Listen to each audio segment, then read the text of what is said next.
చూడండి ఇక మా చోలే ఆలు కర్రీ అయితే రెడీ అయ్యింది. ఎంతో టేస్టీగా ఉంది. ఇలా రావాలంటే ఎలా చేయాలో చూపిస్తా చూడండి, ఓకేనా. హాయ్ అండి, ఇవాళ అయితే ఇగో నేను చోలే ఆలు మసాలా కర్రీ వేస్తున్నా. చూడండి ఇగో చోలే ఉడకబెట్టుకుంటున్నా. దాంట్లోనే 4 ఆలుగడ్డలు వేసుకున్నా. చూడండి ఇగో పొట్టు తీసి మరీ మధ్యలో కట్ చేసి వేసుకోవాలి. వేసుకొని ఇగో కుక్కర్ మూత పెట్టుకుంటాం.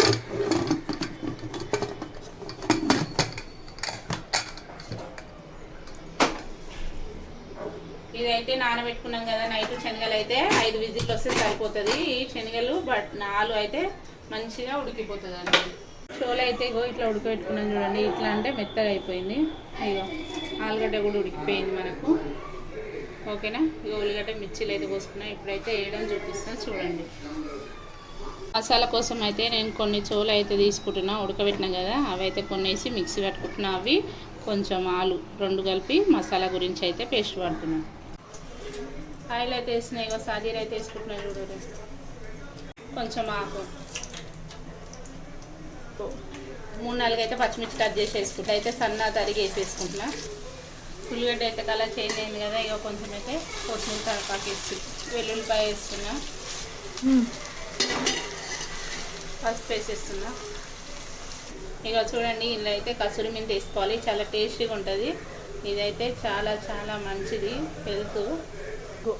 ఇవన్నీ అయితే నూనెలు ఉడికిపోయినాయి కదా. ఇక కారం అయితే వేసుకుంటున్నా. ఇందులోనే సాల్ట్ అయితే వేస్తున్నా. ఇందులోనే ధనియాల పొడి వేస్తున్నా. ఇందులోనైతే లవంగా ఇలాచి సాజీరతో నేనైతే గరం మసాలా రెడీ చేసుకుంటా. అదైతే వేసుకుంటున్నా 1 స్పూను. ఇలాగా కలిపేసిన చూడు. ఇవన్నీ కలిసేలాగానైతే మంచిగా కలిపిన. జరసేపు అయితే 10 నిమిషాలు ఉడికించిన. ఇగో ఉడికినాకనైతే ఇగో ఇప్పుడైతే పట్టుకున్నాం కదా మసాలా. ఈ మసాలా అయితే వేసుకుంటున్నా. కొంచెం అయితే దొడ్డుగుడ్డు పట్టుకోవాలి. ఆలుగడ్డ వేసినాం కనుక కొంచెం మెత్తగా అనిపిస్తుంది. కానీ చోలే అయితే లావుగానే ఉంటుంది. జర కొంచెం కచ్చపెక్కలాగా చూడుర్రి. ఈ మసాలా అయితే ఇది మాత్రం మంచిగా ఉడికేలాగా కాసేపు 10 నిమిషాలు ఉంచేద్దాం.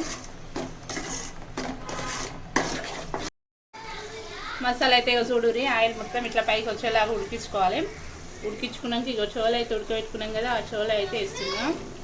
ఈ మసాలాలను అయితే చోలే ఇట్లా అయితే మంచిగా పట్టేలాగా ఉడికించుకోవాలి. మంచిగా ఉడికింది. ఇప్పుడైతే ఆలు వేద్దాము చూడండి. ఆలుగడ్డ కూడా ఉడకబెట్టుకున్నాం కదా. ఉడికించి ఇగో ఇట్లా పెద్ద పెద్ద ముక్కలు అయితే కట్ చేసుకోవాలి. మనము కట్ చేసుకొని ఇప్పుడైతే వేసుకుందాం.